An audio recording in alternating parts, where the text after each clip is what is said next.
I cry over everything. But it's like once I cry in front of somebody once, I'll cry in front of them all the time.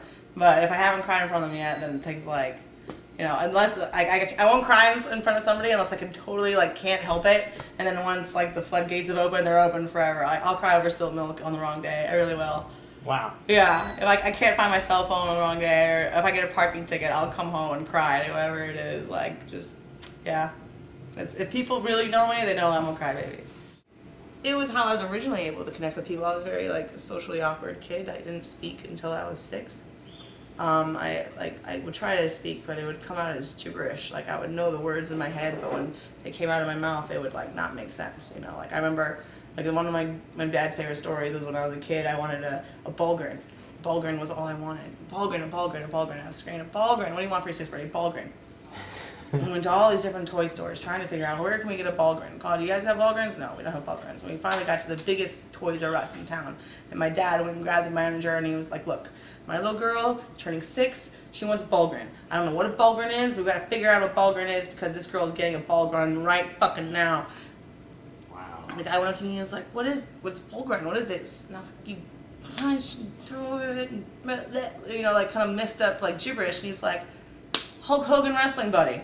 I wanted a Hulk Hogan wrestling buddy. Wow. But I pronounced it Bulgren, so I knew in my head what it was, but I couldn't relay it out. So I think it's so funny that people point out how, one of the things they ask me all the time, like, oh, how did you learn how to trash talk and debate and all this stuff? And they don't realize that I went through years and years of speech therapy and had so much trouble speaking at all at a very young age. So that is a very one thing that a lot of people don't know about me. My mom took a job at the University of Minot.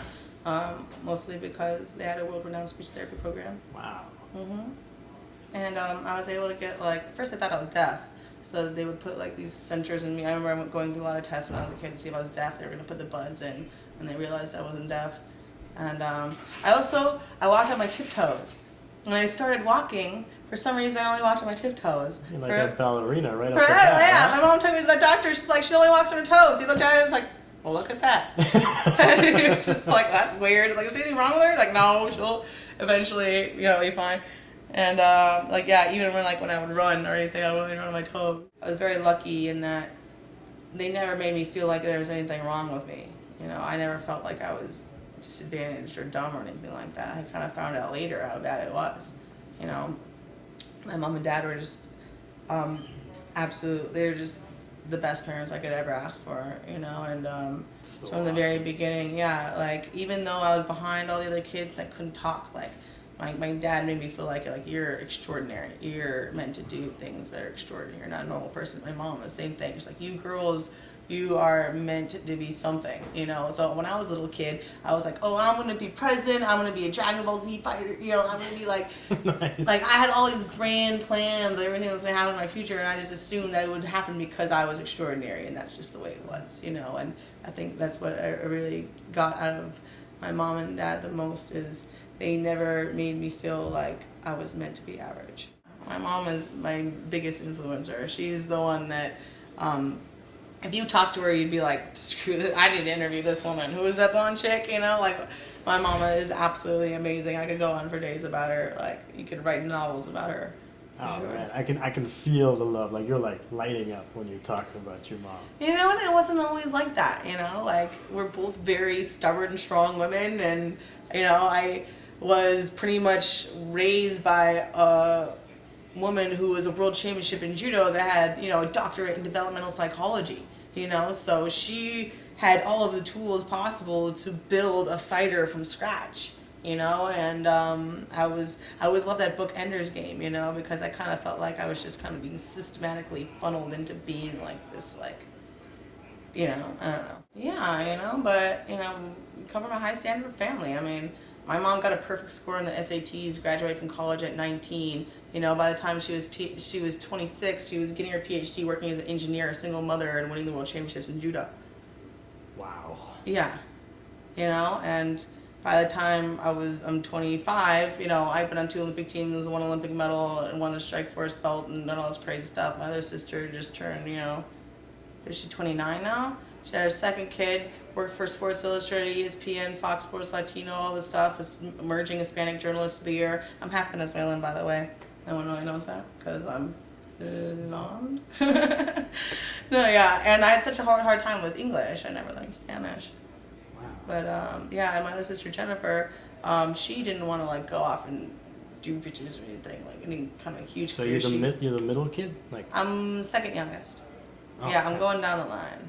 Gotcha. So then my other sister Jennifer got her master's in education from USC, and she loved working with like really disadvantaged, like bad neighborhood kids, like middle school kids, and like she teaches like the kids in the hardest neighborhood in the hardest grade, like middle school grades, history.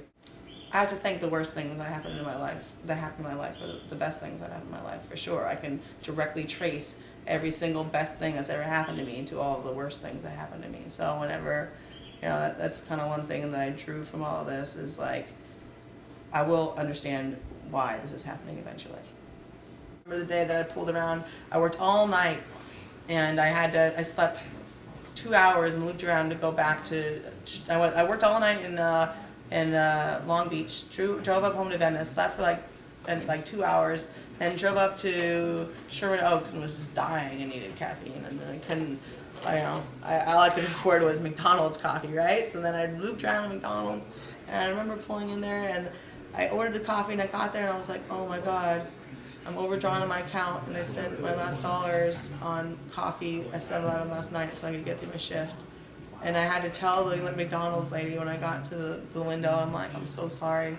Like, I didn't have change in my car, like anything. I was just like, I can't afford this coffee. Like, I can't. And she wouldn't even let me have it. She was just like, that's too bad, man. And I went into the gym and I cried and cried and cried. You know, that's part of the reason why I love my teammates so much and my coaches and all this stuff, because those are the people that have seen me in those times, you know, like.